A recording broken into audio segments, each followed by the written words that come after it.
On October 13th, 1917, something extraordinary happened in Portugal.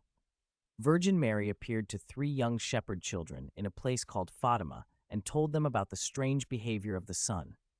People from all around gathered to witness the event. Then, as she told the children, the sun did something strange. It danced and moved in the sky, beyond the imagination of people. Among the crowd was a young girl named Maria, who also watched as the sun danced before her eyes. But when it all ended, Maria was nowhere to be found. Days passed, then weeks, and then months. But there was no sign of Maria. Then, a year later, a farmer found her in a field near Fatima. She stood there, motionless still as transfixed, looking up at the sky. It was Maria, but she hadn't changed at all since the day she disappeared.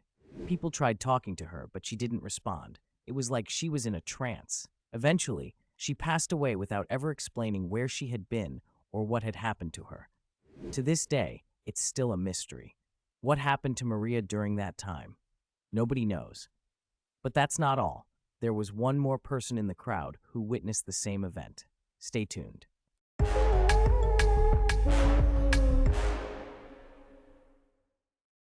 Meet Khadija, a young woman in the same crowd who also found herself trapped in a state of same inexplicable terror. In her darkest moment, she turned to the Quran, seeking refuge in its divine wisdom. And there, she found solace in a verse that spoke directly to her troubled heart.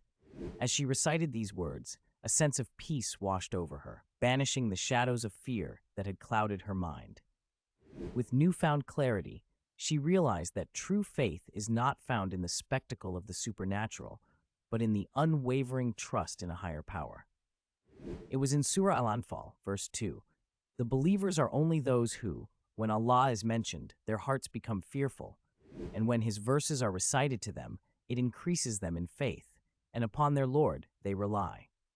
Despite finding solace in the words of the Quran, she couldn't shake the feeling of a constant presence around her. As the sun sets on Fatima, leaving behind only whispers of the supernatural, Khadija carried with her echoes of a mystery that defied explanation. And though she found refuge in the verses of the Quran, the enigma continued to linger, a reminder that some mysteries are destined to remain unsolved.